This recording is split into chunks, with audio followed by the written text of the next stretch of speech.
Salam sejahtera untuk kita semua.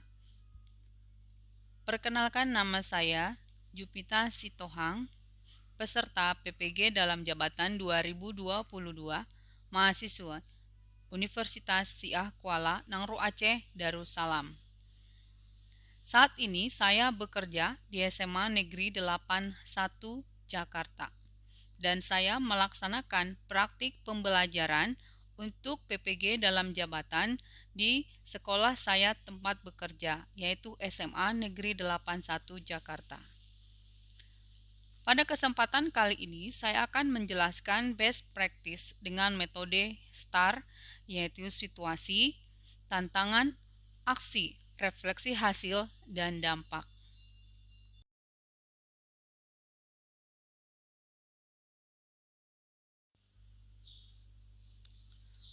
Yang pertama, situasi. Situasi yang saya temukan di saat praktik pembelajaran yaitu yang pertama, peserta didik tidak aktif dalam pembelajaran. Yang kedua, sebagian peserta didik memiliki pemahaman yang rendah dalam menerima pembelajaran. Yang ketiga, peserta didik tidak memperhatikan materi.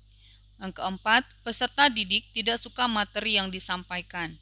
Yang kelima, peserta didik lebih senang mengobrol berbisik dengan teman.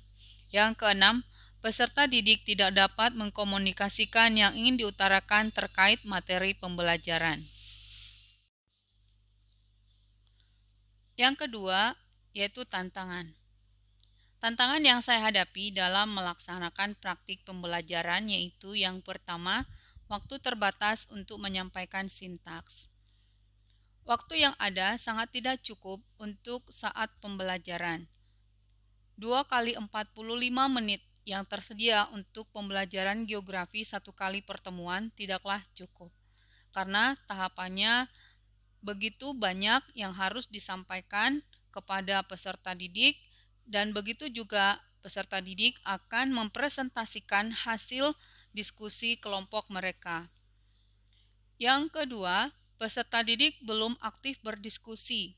Masih banyak peserta didik yang tidak aktif mengikuti atau mendampingi temannya untuk menyelesaikan tugas kelompok. Yang ketiga, peserta didik kurang percaya diri saat presentasi. Walaupun saat pengerjaan tugas kelompok, guru sudah memberikan tahapan-tahapan dan menjelaskan bagian yang harus dipresentasikan, tapi tetap saja peserta didik masih belum percaya diri untuk menyampaikan hasil kerja kelompok mereka. Sehingga untuk menyelesaikan masalah yang saya hadapi, saya berkolaborasi dengan orang tua, berkolaborasi dengan teman sejawat, dan begitu juga dengan peserta didik. Jadi di sini orang tua akan saya ikut sertakan untuk menyelesaikan dan saya menjelaskan permasalahan yang dihadapi peserta didik. Kemudian saya juga meminta pencerahan dari teman sejawat bagaimana penyelesaian terhadap masalah yang saya hadapi di dalam praktik pembelajaran. Dan peserta didik juga saya ajak untuk berkolaborasi untuk meningkatkan semangat belajar mereka. Yang ketiga, aksi. Aksi model pembelajaran. Aksi model pembelajaran yang saya gunakan ada dua, yaitu yang pertama Problem Based Learning atau PBL. Nah, sintaksnya yang pertama ada fase orientasi siswa kepada masalah. Kedua, fase mengorganisasikan siswa. Ketiga, fase membimbing peserta didik dalam individu maupun kelompok. Yang keempat, fase mengembangkan dan menampilkan hasil proyek dengan presentasi. Yang kelima, fase menganalisa dan mengevaluasi proses pemecahan masalah. Metode pembelajaran yang kedua yaitu Project Based Learning atau PJBL. Sintaks atau langkah tahapan yang saya pergunakan pada saat praktik pembelajaran yaitu yang pertama fase menentukan pertanyaan mendasar.